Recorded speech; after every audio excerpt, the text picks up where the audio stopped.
जय श्री श्याम। श्याम भक्तों, यह सत्य कहानी भाव और विश्वास की है। ऐसे बाबा श्याम के ऊपर भगत ने विश्वास किया और बाबा श्याम ने उसका काम बनाया है। जो भी भगत बाबा श्याम की पूजा आराधना करता है वह धैर्य बना के रखता है और पूरे विश्वास के साथ में बाबा श्याम की पूजा करता है, तब बाबा श्याम उसकी लाज अवश्य रखता है। बाबा श्याम अनेकों चमत्कार करते हैं अपने भक्तों के साथ में। ऐसी एक सत्य कहानी आप सभी श्याम भक्तों के लिए लेके आए हैं। इस सत्य कहानी को पूरा अवश्य देखिएगा। को देखने के बाद में बाबा श्याम के ऊपर आपका विश्वास कई गुना होगा। तो श्याम भक्तों, इस बाबा श्याम की महिमा को पूरा अवश्य देखिएगा। इस बाबा श्याम की महिमा को लाइक अवश्य करना, चैनल को सब्सक्राइब कर देना। तो चलिए चलते हैं बाबा श्याम की महिमा की तरफ। यह सत्य कहानी है रणजीत जी की, जो पटना के अंदर रहते हैं। मेरे परिवार में माता पिता और 2 भाई और 2 बहन हैं। मेरे पिताजी खेती का कार्य करते हैं। ज़्यादा ज़मीन तो है नहीं, जैसी यह थोड़ी बहुत है उसमें ही कार्य करते हैं। मेरा बड़ा भाई भी पिताजी के साथ में ही खेतों में काम करते हैं और मैं पढ़ने में अच्छा था। मेरे पिताजी चाहते थे कि मैं बस पढ़ाई ही करूं। मेरे को पिताजी बोलते थे कि शायद तुम्हारी नौकरी लग जाए तो हमारे घर के हालात कुछ अच्छे हो जाएं। इसलिए मेरे को खेती में जाने से रोकते थे। बस यही बोलते थे कि सिर्फ तुम पढ़ाई ही करो। जब तक मेरी पढ़ाई चल रही थी तब तक सब कुछ ठीक था। इधर मेरी बहनें भी शादी के योग्य हो रही थी। मेरे पिताजी को उनकी शादी की चिंता भी सताती थी, पर बिना पैसे शादी कैसे हो। सब लोग घर वाले यही चाहते थे कि बस मेरी नौकरी लग जाए, जिससे कुछ घर की मदद हो सके। पढ़ाई पूरी होने के बाद में एग्जाम आते थे भर्ती के, वह मैं देता था। शायद सोचता था कि कहीं पे भी तो मेरा नंबर आ जाएगा, लेकिन 2-3 नंबर से मैं रह जाता था। इतना टेंशन लेने के कारण मेरे को बीपी की शिकायत हो गई थी। मैं जहाँ पे भी एग्ज़ाम देने जाता था उधर मेरे को असफलता ही हाथ लगती थी। फिर प्राइवेट नौकरी के लिए भी काफ़ी प्रयास किया, पर वह भी नहीं मिल पा रही थी, जिसके कारण मैं डिप्रेशन का शिकार हो गया था।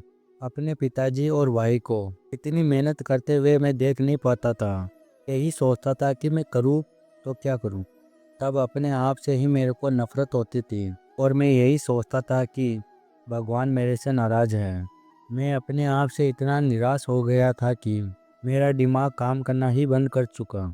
मेरे मन में ऐसे ऐसे ख्याल आते थे कि मैं आत्महत्या कर लूँ। पर एक तरफ घर वालों की तरफ भी देखता था, सोचता था कि उनका क्या होगा। फिर एक बार और मैंने प्राइवेट नौकरी के लिए प्रयास किया। फिर मैंने कोचिंग सेंटर में पढ़ाना शुरू कर दिया। यही सोचता था कि खाली घूमने से अच्छा तो है कि मैं कुछ घर की मदद कर सकूं, कुछ पैसे को लेके। फिर एक दिन मैं पटना शहर के अंदर गया था। फिर वहाँ पे मैं एक दोस्त से मिला। फिर उसने बोला कि तुम अच्छे समय पर आए हो, मेरे गुरुजी आने वाले हैं, वह तुमको कुछ न कुछ रास्ता तो अवश्य देंगे, मेरे को पूरा विश्वास है। फिर वह गुरुजी शाम को ही आए थे। फिर उनके साथ और भी लोग थे, वह भी गुरुजी से मिलने के लिए आए थे। फिर मेरे दोस्त ने कहा कि तुम सबके लास्ट में जाना, फिर तुमको अच्छा समय मिल जाएगा पूरी बात करने का। फिर मैं सबके चले जाने के बाद मैं लास्ट में गया और गुरुजी को अपनी सारी बातें बताई। फिर गुरुजी ने कहा कि तुम बाबा श्याम की पूजा करो। बाबा श्याम हारे का सहारा है और वह तुम्हारा भी अवश्य सहारा बनेंगे। मेरा विश्वास है बाबा श्याम के ऊपर। तुम उनकी पूजा आराधना करो और उनका नाम जप करो। फिर गुरुजी से बात करने के बाद मेरे को बहुत शांति मिली। गुरुजी को देखकर मेरे को ऐसा लग रहा था कि शायद कोई भगवान ही आया है मेरे को रास्ता दिखाने के लिए। गुरुजी से मिलकर मैं अगले दिन ही घर पे वापस आ गया और घर पे आके बाबा श्याम की पूजा शुरू कर दी और उनका नाम जप भी शुरू कर दिया और बाबा श्याम का मंत्र भी जाप किया करता था। फिर 3 महीने के बाद में बाबा श्याम के मेरे को सपने में दर्शन हुए। फिर मेरे को पता चल गया था कि मेरी पूजा पाठ से बाबा श्याम अति प्रसन्न हैं, इसलिए मेरे को बाबा श्याम ने सपने में दर्शन दिए हैं। और साथ ही मैं सरकारी जॉब की तैयारी कर रहा था। तब उन्होंने कहा कि तुम नौकरी की तैयारी करो, तुम्हारा वहाँ पे सिलेक्शन होना तय है। फिर पूरे घर वाले ने भी मेरा साथ दिया और वे भी बाबा श्याम की पूजा आराधना करते थे और मैं पढ़ाई भी करता था।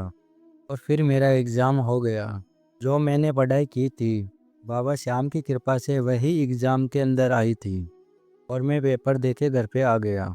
तो आखिर कुछ समय बाद मेरे रिजल्ट का दिन आ गया, जिसको मेरे को और मेरे पूरे परिवार को काफ़ी इंतज़ार था। फिर मेरे को सरकारी नौकरी मिल गई। मेरे गांव में बहुत खुशी थी और मेरे परिवार में भी बहुत खुशी थी यह बात सुनकर। फिर मेरे को लगा कि जिसके लिए मेरे घर वाले वर्षों से इंतज़ार कर रहे थे, वह समय बाबा श्याम ने लाया है मेरे घर में। अब मैं मेरे परिवार के लिए कुछ कर सकूंगा। मेरे बाबा श्याम कितने दयालु हैं। वे अपने भक्तों को दुखी परेशान नहीं देख सकते हैं और अपने भक्तों की सारी मनोकामनाओं को पूरी करते हैं। इसका अंदाज़ा मुझे हो गया है। प्रभु से बढ़कर और उनके पावन नाम से बढ़कर इस दुनिया में कुछ भी नहीं है। प्रभु का पावन नाम में इतनी ताकत है कि जो हमारे भाग्य में जो चीज़ नहीं है वह भी दिलाने की सामर्थ्य रखता है बाबा श्याम।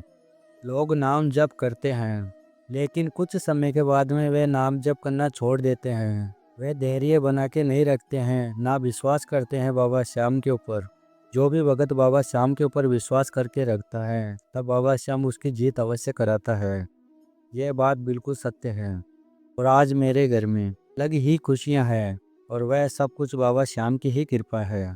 जितना बाबा श्याम का धन्यवाद करूं उतना ही कम है। तो श्याम प्रेमियों, आज हमने सुनाया रणजीत जी की सत्य कहानी। यदि बाबा श्याम की महिमा आपको पसंद आई है तो इसको लाइक कर देना और चैनल को सब्सक्राइब कर देना। और भी श्याम भक्तों के साथ में इस बाबा श्याम की महिमाओं को शेयर करना, ताकि कोई भी श्याम प्रेमी दुखी या परेशान ना रहे और उसके ऊपर भी बाबा श्याम की कृपा बने। हम मिलते हैं अगली वीडियो में। बाबा श्याम की कृपा आपके ऊपर सदा के लिए बने रहे। जय श्री श्याम।